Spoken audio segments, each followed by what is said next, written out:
Well, we're here at the launch of the Surface Pro 4 from Microsoft in India, and if you ever wondered what went behind the manufacturing of this device, or actually the prototypes or what the internals look like, well, we have someone who actually worked, or would it be correct if I said you actually led the team that did all the work for the Surface Book 3 and Surface? No, there are multiple leaders, okay. But yeah, I own several parts of the devices and the accessories.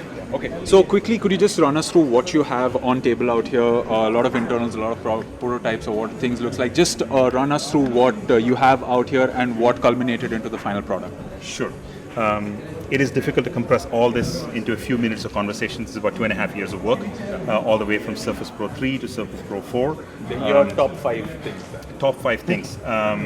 First is when we think about making a device that is a tablet and a full-fledged PC, it is one of the most complicated things to do because we are trying to make it a tablet form factor, which is light, thin, high capacity to run multiple applications.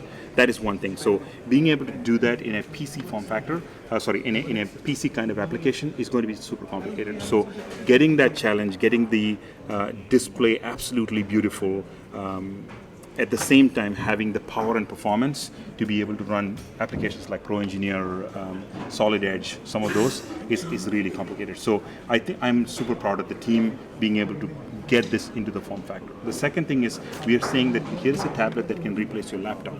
So when we say laptop replacement, we are talking about performance, we're talking about the ability to use it in different user scenarios.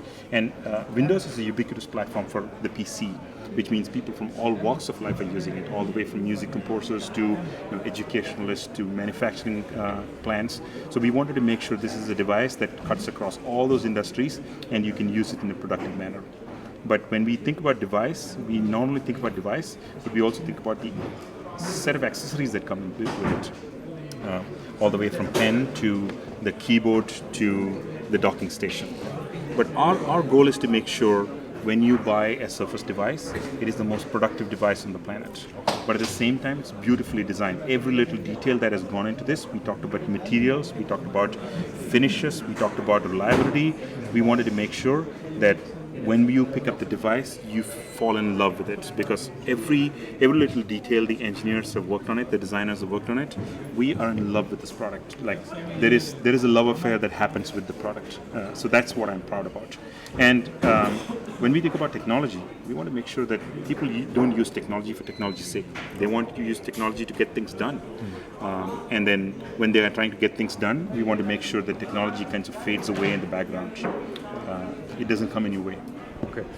You gave a few really good user case scenarios, like sitting at in an airplane in a seat, and the fact about the pressure that you put on the hinge that comes out easily in the beginning, and it requires more pressure as you push it forward. Such subtle things.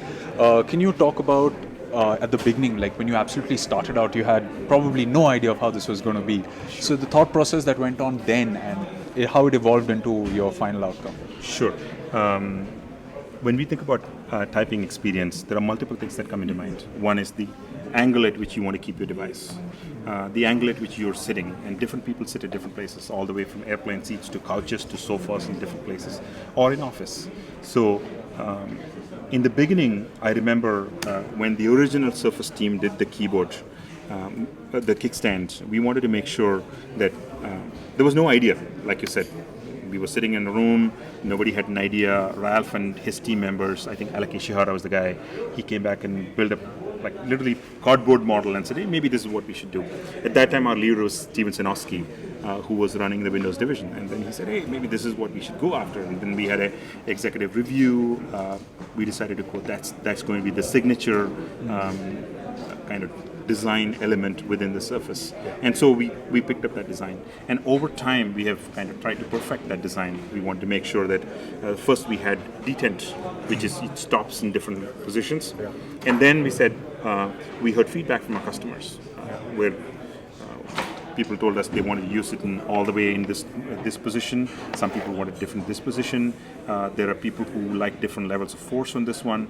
So we had to reinvent the way we did the hinge to make sure we can meet a variety of customers across different walks of life.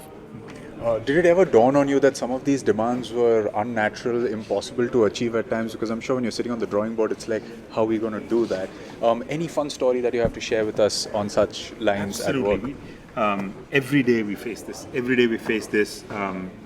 Our team is, like I said, we have a love affair with the product. So every time we are trying to push the limits. For one thing I forgot to tell in the talk was the pen.